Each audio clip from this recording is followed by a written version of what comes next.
Hello, I'm Olly and this is CriminOlly, where I talk about crime, pulp, horror, that kind of thing. Today, 10 long books I'm going to read in 2024. I'm doing the Beefcake Challenge.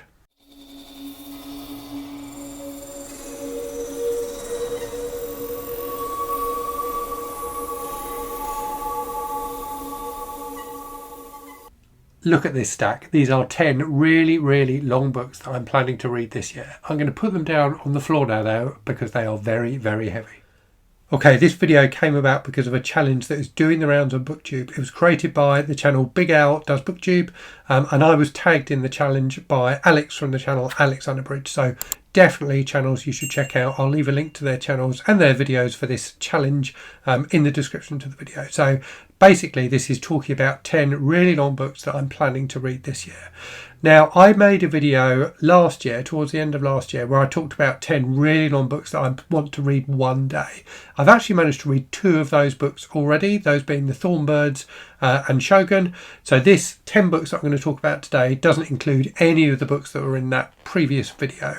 Some of those books are like really difficult books, like 2666 by Roberto Bolaño and Jerusalem by Alan Moore, Duck's Newburyport by Lucy Ellman, books that I definitely want to read one day but are not near the top of my TBR. The 10 books I'm going to talk about today are all ones I think I probably will read this year. So let me go through firstly the books and tell you what they all are, and then I'll get on to the other questions. So the first one is one I have mentioned on the channel before. This is one I'm going to be reading for the buddy reading project I'm doing with my dad, where I read 12 of his favourite books. So this book is Protect and Defend by Eric L. Harry. This is Dad's copy of the book. I saw him at the weekend and borrowed it from him. This is 774 pages, so a big chunky techno thriller. It says on the cover that it's the towering epic of future war. So I haven't read something like this for quite a while, but looking forward to that. Next up then, we have Rivals by Jilly Cooper, which clocks in at 720 pages or thereabouts. So I read Jilly Cooper's book Riders last year and really loved it. I really thought it was a fun book. Very saucy, very silly, but great characters and hugely enjoyable. So really looking forward to reading the first of the sequels. There are many books in this series. So yeah, looking forward to Rivals, something very different from the previous book that I showed. Next up then, another book, which is my dad's copy. So this is one he lent me a while ago. I haven't got round to it yet, partly because it's so huge, but I really do want to read it. Mark Hodder, the author, has praised this book to me as well. So definitely one that I'm going to try and get to soon. It is, however, 1,100 pages long. So the book is Centennial by James A. Michener. So this is a book set in a small town in America, and I think it kind of follows that town over, I'm guessing, 2 centuries. So I'm guessing it follows it from the kind of founding of the US up to the time at which the book was written, which I think was in the 1970s, 1974. So yeah, another chonker, but definitely looking forward to that. Next is a book that's probably maybe not dissimilar to the Eric L. Harry book, in that it's a big kind of blockbuster thriller type book. I bought this one in my local supermarket a while ago. It's by an author who's become really well known for writing really big books, but this is not one of the books he's best known for writing, if that makes sense. So the author is Ken Follett and the book is Never. So he's really well known nowadays and everyone raves about his big historical books like The Pillars of the Earth. I've tried to read The Pillars of the Earth a couple of times, just couldn't get on with it. But this, I think, is kind of an ecological thriller type thing. It does look fun, and it is a whopping 816 pages. So yeah, not really sure what I'm going to make of this one. Not sure if I'll manage to get through all 800 pages of it. As I said, The Pillars of the Earth, I've tried and didn't love, but I did read Follett's book, Eye of the Needle, recently, and I thought that was fantastic. So hopefully this will be another winner. It's difficult to stack these books. Right, next up then, another one I've had for a while, This is a book I think I'm going to try and read for Garb August this year. That being my annual reading event where we read trashy books. This is a classic of trash fiction. It's 717 pages long. It's The Carpetbaggers by Harold Robbins, which I think is about the movie industry. It says on the back that it was attacked, damned, praised and read around the world. So originally published in 1961 and shelved high enough that the kids couldn't get their hands on it. So I think it's packed with sex and like globe trotting and things like that. But yeah, really looking forward to trying that.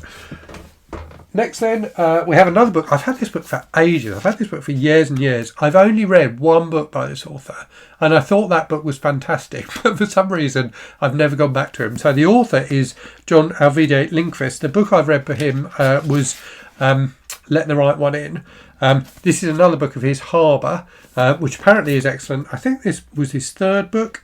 It is 649 pages. So yeah, I'm looking forward to a big chunky horror read when I get into that one. Next up then, a book of short stories. So this may be a little bit easier to get through. Maybe I'll read this one over a period of time. So this clocks in at 615 pages. This, I believe, was very kindly sent to me by Rick Croucher, one of my viewers. It is the best American noir of the century, edited by James Ellroy and Otto Penzler. So two huge kind of giants of crime fiction. It's got a bunch of really good authors in here, and the stories are kind of included in the book chronologically, if you like. So it starts in 1923.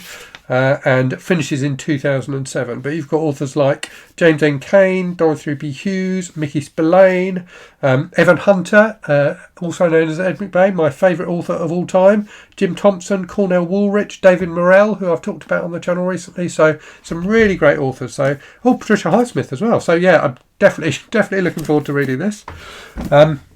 Right, next, the shortest book in my stack. So we're getting through it now. So this is a measly 400 and something pages.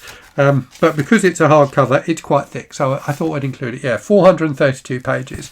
It will be, I think, quite a quick read because it's packed with illustrations as well. But it's from a publisher I absolutely love. That publisher being the Men's Adventure Library. The book is Weasels Rip My Flesh, which is an anthology of stories and articles and artwork from Men's Adventure magazine. So they really do this stuff brilliantly. The books are always beautifully presented and have real gems in there. So definitely looking forward to that. Next, another short story collection. Now, I have read some of this already. So this is the big book of the Continental Op by Dashiell Hammett, which has the 2 Continental Op novels and all of the short stories. I've read one of the novels. So in here, it's the original serialised version, which was called, what was it called? The Cleansing of Poisonville? The something of Poisonville. I forget the name now, but published, kind of re-edited and published as the novel Red Harvest. So I have read some of this already. Yeah, The Cleansing of Poisonville. But really looking forward to reading the rest of it. I didn't love Red Harvest, if I'm honest. I thought it was good, but I didn't think it was fantastic. But then I read recently The Thin Man by Dashiell Hammett, and I thought that was phenomenal. I really, really enjoyed that. So really looking forward to reading the rest of the stories in this. The Continental Op is like a kind of jobbing private detective. So he's definitely someone who does it as a job rather than because of a kind of desire to see justice, if that makes sense. So the books have a slightly different feel from some other kind of private eye style fiction, but definitely looking forward to diving into the rest of those. And then finally, one for the Stephen King project I'm doing. So you probably knew there'd be a Stephen King book on this list, although not one of his longest by any means. So I'm doing a project to read through the Stephen King books I haven't read yet. I think I've only got about 4 or 5 to go. One of those is Fairy Tale, which I have a hardcover cover of here. So this is 576 pages. So a fantasy novel by King. I think a lot of people didn't love this one, so we'll see how I get on with it. But I always find him very, very readable, so hopefully I can get through all nearly 600 pages of that. So those are the 10 books. There's a few more questions I need to answer. So next question is, how thick are the books? So I've got my trusty Stanley tape measure, so I'm going to take them away and measure them. And as you can see, they clock in at about 46 centimetres or 18 inches. Now, when Big Al did his version of this, he is a big fan of fantasy books. His stack was a lot thicker than mine. I think his was about 54 centimetres, something like that. So he had, I think, about 5 Stephen Erickson books in that pile, which just seems like insanity to me. But yes, so fantasy books definitely tend to win in the thickness stakes, don't they? Anyway, next question then is, do you think you can read them all? I think I can. I think I will. I think I could definitely get through all of these. Whether I get through all of them this year remains to be seen, but I reckon I will. Next question is, do you even lift books, bro? Can you lift your stack? So I did display me doing that at the beginning, but let me just do it again in case you missed it. Right, so here we have the stack assembled. I'm going to keep one hand on the top just to make sure it doesn't collapse, but there you go. Definitely lifting those fairly easily. So if I can take the hand off the top, yep. So yes, I can lift the stack. Next question then, and I've actually done these in the wrong order, is how many pages are they? So that stack that you've just seen me lift totals 7,129 pages. So the average length of the books is 713 pages. So I think normally, I reckon I could, if I wanted to, get through all of those in 2 months, but I am going to space them out over the year. And the final prompt then is to share the gains and tag some people. So this tag's been around for a few weeks now, but there are some people I think who haven't done it yet. So I'm going to tag MJ from the YouTube channel Reading This Life, Michael K. Vaughan, Andrew from the channel It Came From The Page, and Kelsey from Slime and Slashers. So there you go, that's 10 really, really long books I'm going to try and read in 2025. Do let me know in the comments your favourite long books. Let me know if there are any you're planning to read this year. And as always, thanks very much for watching. Hope you're safe and well out there. Hope you're reading good stuff. And I'll speak to you again very soon. Cheerio.